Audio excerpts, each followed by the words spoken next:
हूँ। कभी तो अपने स्कूल जाकर बच्चों को कविताएं सुनाने लगता हूँ, कभी मंच से ही श्रोताओं को हिस्ट्री पढ़ाने लगता हूँ। एक बार तो गजब बड़ा कर दिया, जो श्रोता लेट आए थे मैंने उन्हें कुर्सी पर ही खड़ा कर दिया। अपने बिगड़े हालात का ज़्यादा बयान क्या करना है, मुझे यह भी ध्यान नहीं रह पाता कितनी देर पढ़ना है। एक जगह तो मैं पढ़ता गया 1 घंटा 1.5 घंटा, श्रोता बोर हो गए। मैंने बाद में सबसे माफ़ी मांगी। मैंने कहा माफ़ करना दोस्तों, आज मेरे हाथ में घड़ी नहीं थी। एक श्रोता खड़ा होकर बोला पीछे कैलेंडर लगा हुआ था, वही देख लेता। मुझे यह भी ध्यान नहीं रह पाता कितनी देर पढ़ना है। बात हो गई है काबिले गौर की।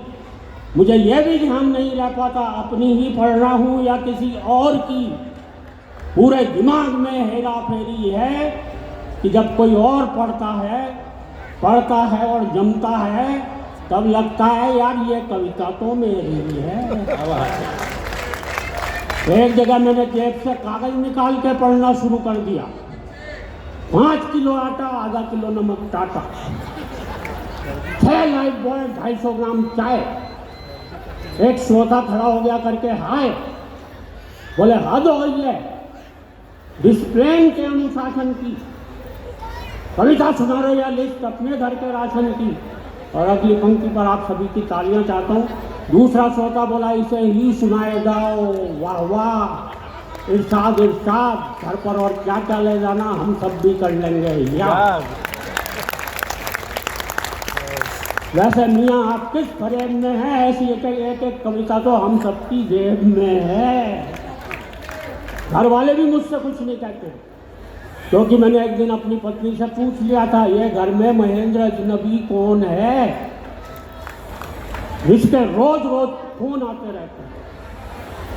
दाढ़ी बनाने के बाद एक बार तो और भी गजब कर दिया, जब मैंने अपनी पत्नी से पूछा ये आईने में आदमी कौन था जिसकी मैं इतनी बढ़िया शेव कर गया। रात को सोते समय और भी लफड़े में रहता हूँ। मेरा कुत्ता तो आराम से बिस्तर पर सोता है, मैं पलंग के नीचे कूं करता रहता हूँ। कुछ समझ नहीं पाता हूँ। पत्नी पुचकारते हुए उसे बुलाती है, घूम मिलाते हुए मैं पहुँच जाता हूँ। फुर्ती का ऐसा प्रमाण देता हूँ, वो रोटी उसे डालती है, पहले मैं लपक लेता हूँ। सवाल खड़े हो गए हैं रोजन मुझे यही पता नहीं लग पा रहा है भूलने की बीमारी मेरे कुत्ते को लगी है या मुझे। और दोस्तों भूलने का आलम ये है, तेल हाथ में लिया सर पे मलना भूल गए, कुर्सी पर बैठे तो उठना भूल गए, चौराहे पर खड़े हुए तो चलना भूल गए।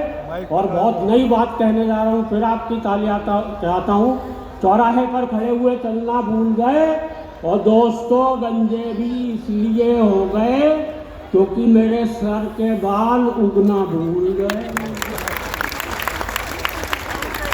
पत्नी